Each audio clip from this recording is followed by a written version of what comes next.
오늘 말씀은 여호와의 궤가 예루살렘으로 들어오는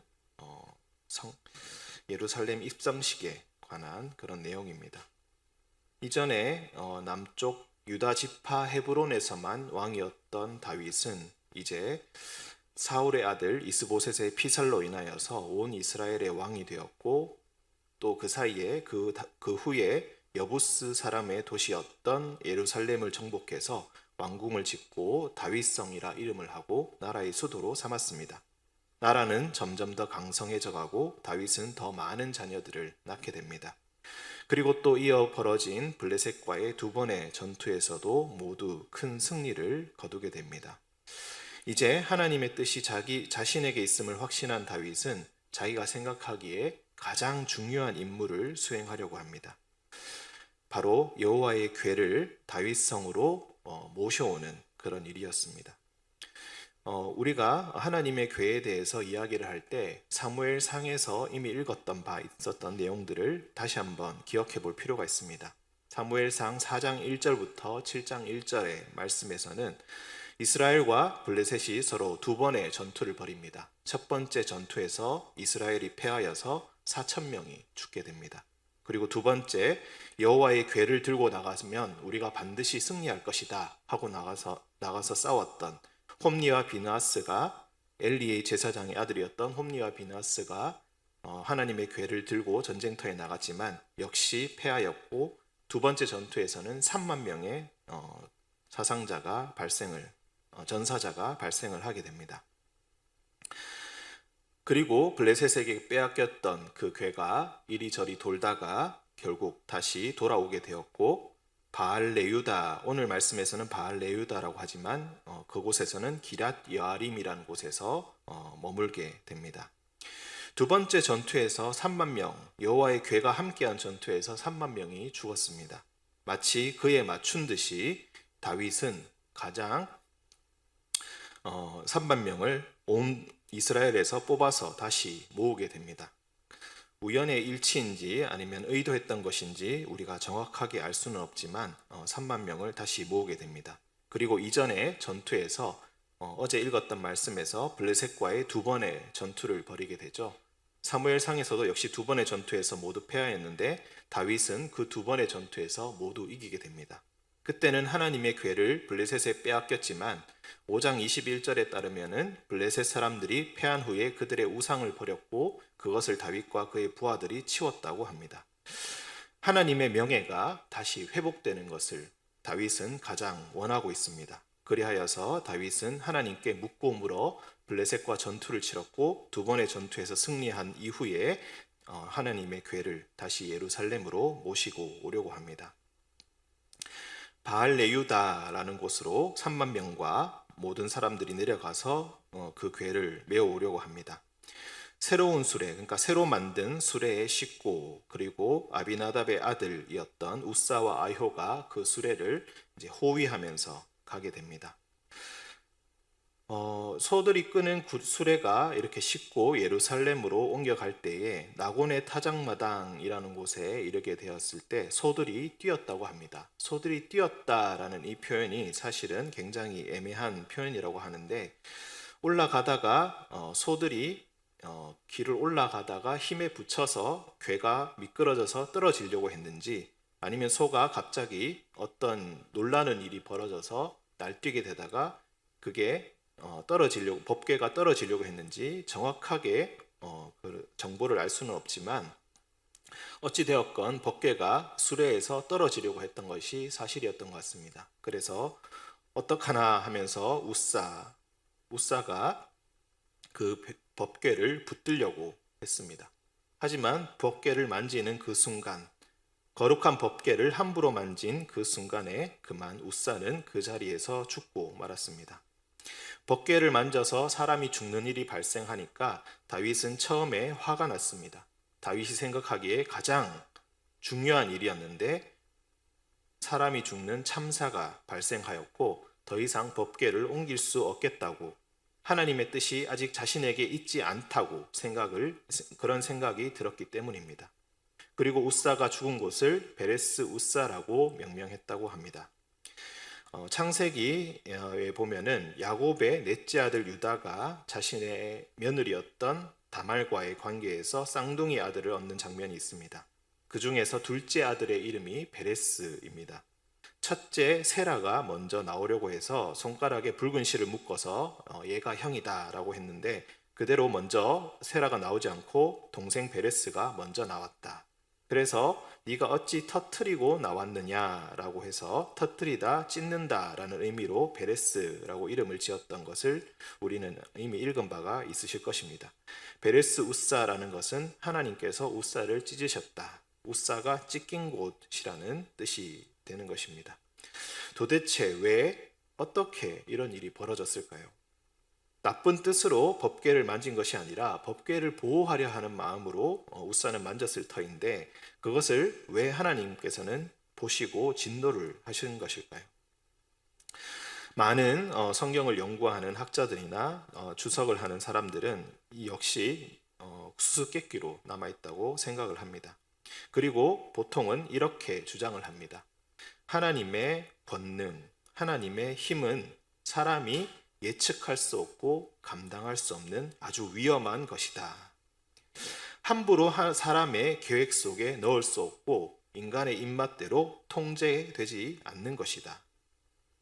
어쩌면은 이것이 기럇 여아림에 20년 동안 방치되었던 하나님의 분노였을지도 모르겠습니다. 사무엘 때에 이 법궤는 기럇 여아림에 있었고 그리고 사울은 이 법궤에 전혀 신경을 쓰지 않았습니다. 다윗이 나라에 7년 6개월이 지나 남쪽 왕 7년 6개월 시절을 지나서 온 이스라엘의 왕이 되고 나서야 그는 이제 법궤를 모셔오려고 했던 것입니다. 자신의 계획 속에 하나님의 법궤가 예루살렘으로 들어온다면은 자신이 정복했던 예루살렘이 인정받게 될 것이고 자신이 왕으로서 진정으로 인정받게 될 것이다. 그런 인간적인 계산도 분명히 있었을 것입니다. 하지만 하나님의 뜻은 도저히 사람이 알 수 없고 절대로 통제할 수는 없는 법입니다. 이것을 어려운 말로 하나님의 절대적인 주권 그리고 하나님의 자유로운 주권이라고 부릅니다. 도저히 이해가 되지 않을 때도 있습니다. 그렇지만 다윗은 최선을 다해 법궤를 모셔가려고 노력했지만 결국 잠깐의 실수, 잘못으로 이런 참사가 벌어지게 된 것입니다. 처음에는 화가 났지만 곧장 그 화는 두려움으로 변해버렸습니다. 그래서 가드 사람, 아마 블레셋 사람으로 추측이 됩니다. 오벳 에돔의 집으로 여호와의 궤를 메어갑니다. 거기서 여호와의 궤는 석 달 동안 머무르게 됩니다. 그동안에 오벳 에돔의 집에 큰 축복이 있었다고 합니다. 구체적인 내용은 나오지 않지만 아마도 물질적인 축복을 이야기했던 것 같습니다. 석 달 동안에 놀랄 만큼 많은 축복이 내리자 이 소식을 들은 다윗은 다시 하나님의 때가 이르렀다고 생각을 하고 이번에는 수레를 사용하지 않고 사람들이 직접 여호와의 궤를 어깨에 메어서 예루살렘으로 올라가게 조치를 합니다. 우사의 일이 다시 반복되지 않도록 하기 위해서였던 것 같습니다. 이번에는 실패하지 않기 위해서 더욱 정성을 들입니다. 궤를 메고 6걸음을 가고 난 이후에 다윗은 소와 송아지로 제사를 드렸다고 합니다. 그리고 여호와 앞에서 힘을 다하여 배 에봇을 입고 춤을 추게 됩니다. 6걸음의 의미는 여전히 정확하게 알기는 어렵습니다. 보통은 7을 완전수, 하나님의 수로 보기 때문에 7걸음째를 특별한 의미를 두었기 때문에 그렇게 했었을 수도 있습니다. 6걸음의 의미는 비록 정확하게 알지는 못하지만 배 에봇을 입었다는 것은 제사장이 입는 옷을 입었다는 것이고 다윗이 어느 정도 제사장으로서의 역할을 했다고도 볼 수가 있겠습니다. 우리가 이 시간에 한번 상상해 보시면 좋을 것 같습니다. 왕이 조그마한 궤 하나를 옮겨오겠다고 전국에서 3만 명을 모으고 또 두 번째는 온 이스라엘 족속을 불러 모아서 궤를 호위하면서 함께 갑니다. 악기를 연주하고 6걸음을 지났다고 후에 제사를 드립니다. 그리고 왕이 어쩌면 참 채신머리 어깨에 배 에봇을 입고 온 힘을 다하여 춤을 춥니다. 온 이스라엘 족속들이 왕의 모습을 보면서 어떤 걸 알게 되었을까요? 아, 우리 왕 다윗은 정말 여호와 하나님을 사랑하는구나. 그를 지금까지 지켜주셨던 것은 바로 여호와 하나님이라고 생각하는구나. 자신을 전쟁에서 이기게 하시고 왕이 되게 하시고 그리고 앞으로 이스라엘을 지키실 분은 오직 여호와 하나님뿐이라 확신하는구나. 이제 그의 괴가 수도 예루살렘에 들어왔으니 얼마나 기쁜지 저렇게 열심히 춤을 추는구나. 그 자리에 있었던 사람들은 하나님에 대한 다윗의 사랑과 열망을 눈으로 보고 귀로 듣고 그리고 음식 냄새로 알게 되었을 것입니다. 왕 다윗은 자신이 왕이 되고 난 이후에 가장 큰 축제를 열었습니다. 하지만 그것은 왕의 대관식도 아니었고 블레셋과의 전쟁에서 승리하여서 벌인 개선식도 아니었고 여호와의 궤가 예루살렘으로 들어오는 법궤의 예루살렘 입성식이었습니다. 여러분은 여러분의 인생에서 가장 기뻤던 때가 언제였습니까? 어떤 사람이 기뻐하는 이유는 그가 중요하다고 생각했던 일을 이루었을 때일 것입니다. 별로 중요하지 않는 일이라면 기뻐할 사람은 아무도 없습니다. 혹시 이제 내 인생에 그렇게 기뻐할 일이 있을까?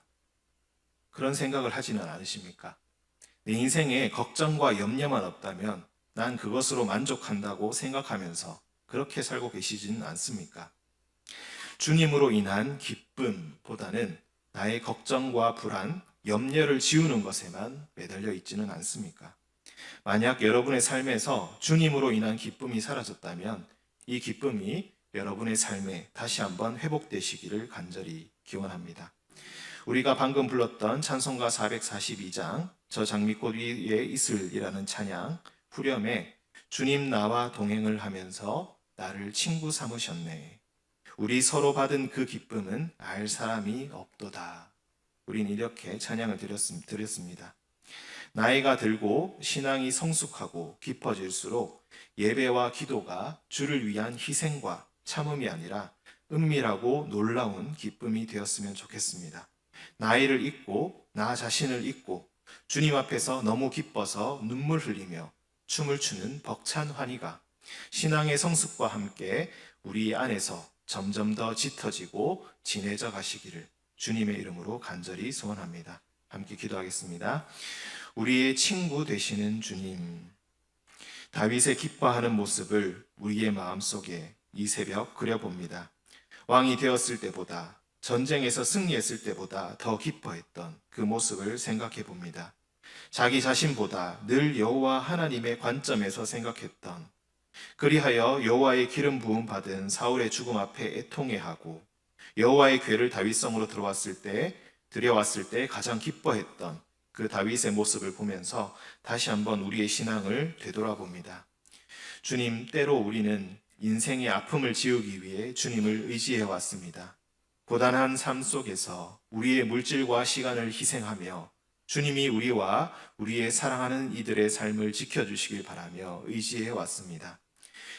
때로는 기쁨보다는 희생과 참음을 통하여서 나에게 보상이 있을 것이라는 기대로 주님께 기대어 왔습니다.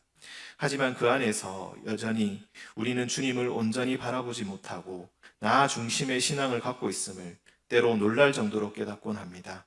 주님을 알지 못한 채, 주님께 다가가지 못한 채 혼자 기대하고 혼자 실망하며 조그만 시험이 있을 때마다 금방 나가 떨어지곤 하는 모습을 다시 되돌아봅니다.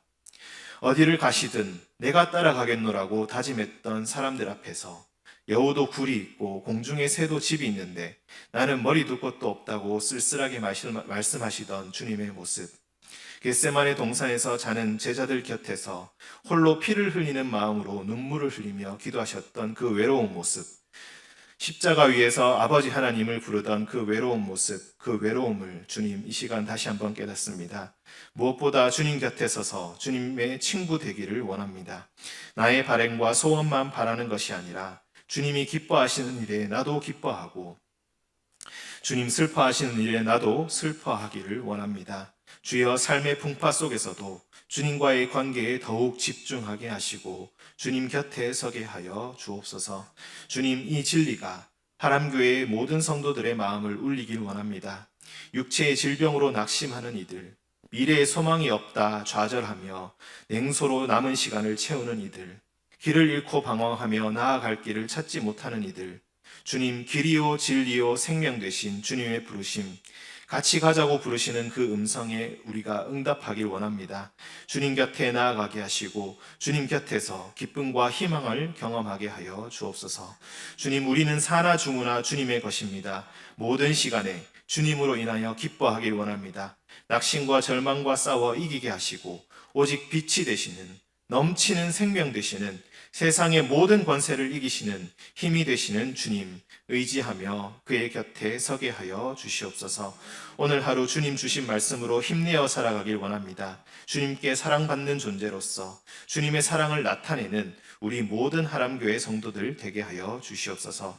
우리를 사랑하여 주시고 앞으로도 영원히 사랑하여 주실 우리 주님 예수님의 이름으로 기도합니다. 아멘.